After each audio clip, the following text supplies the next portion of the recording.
guys, welcome at Machinis. This is Vinny.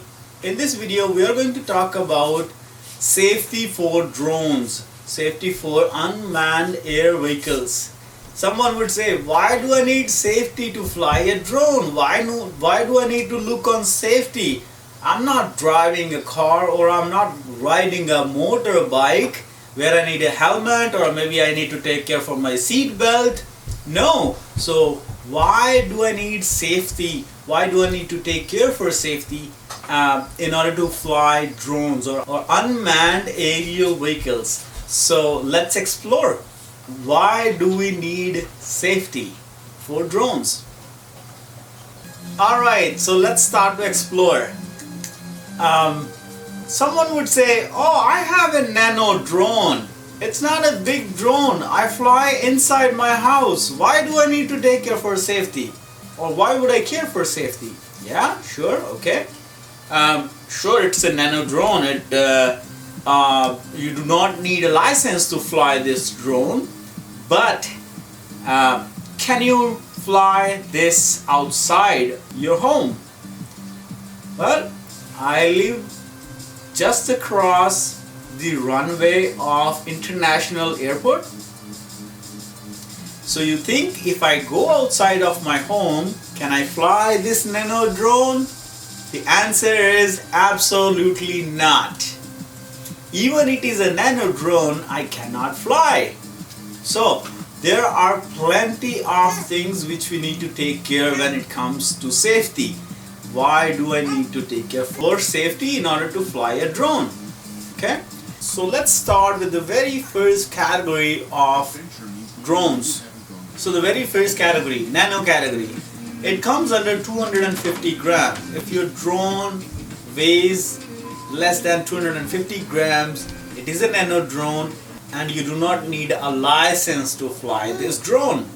Any drone which is under 250 grams, it is considered as nano drone and you do not need a license to fly that, okay?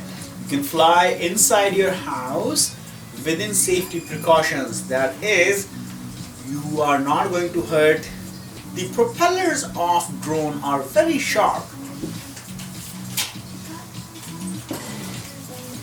Even it is a nano drone, the propellers of the drone are very sharp.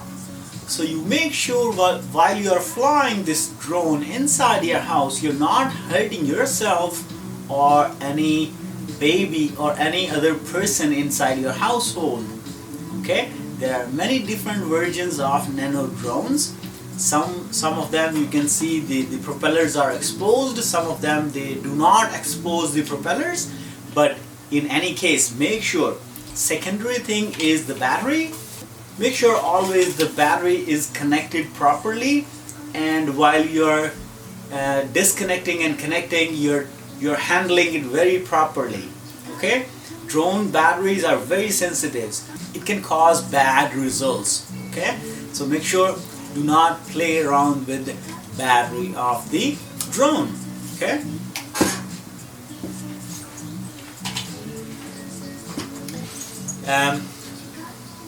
You're going to make sure nobody is nearby. You're going to make sure the drone have enough battery to fly around, to land safely, etc, etc. Okay, so this is about the nano drone. Now what about all other categories which goes up to 25 kilograms? Okay, which means a drone pilot with drone pilot license can fly a drone, an unmanned aerial vehicle, from and up to 25 kilograms. So you have to consider that. In later videos we are going to dig deeper about safety, different models of aircraft and different models of drone. But in this video we are going in general why we need safety. Okay, so let's take another factor. Now let's talk about driving a car or motorbike. While you're driving a car or motorbike, we usually do not have any safety checklist or any regular checkups before we start driving or before we start traveling. And when it comes to flying aircraft, it's not like that. you have to pre-plan lots of things before taking off, before taking your aircraft above from the ground. Okay. Most of the part of flying an aircraft comes pre-planned. Okay. While it comes to flying an aircraft, it's like a final show. It's like a final film, live.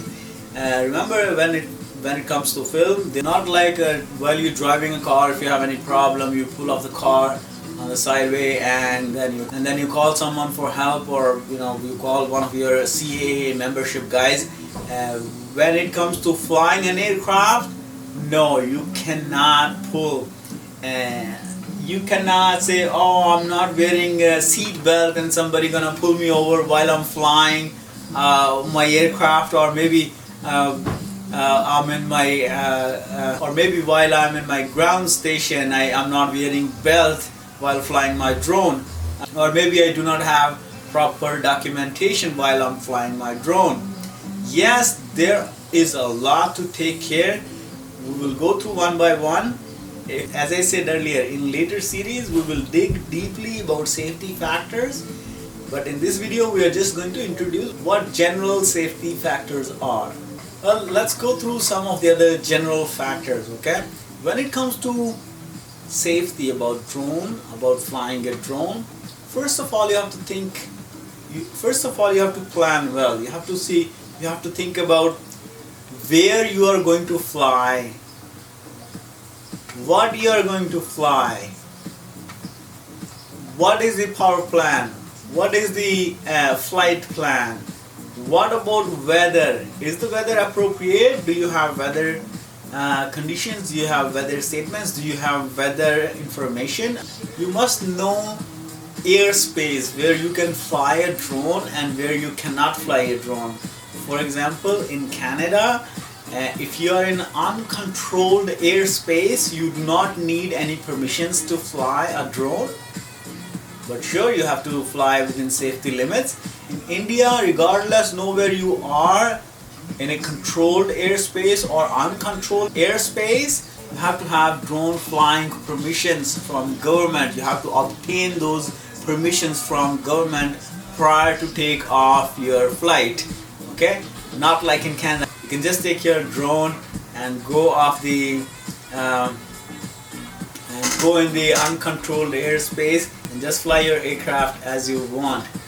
Somebody like me, I cannot just go outside from my home and can fly. I will have to drive about 30-40 miles away from my home, away from this zone of runway. You say near about 5 nautical miles from the air control tower, right across street from Pearson International, Toronto Pearson International Air Traffic Control.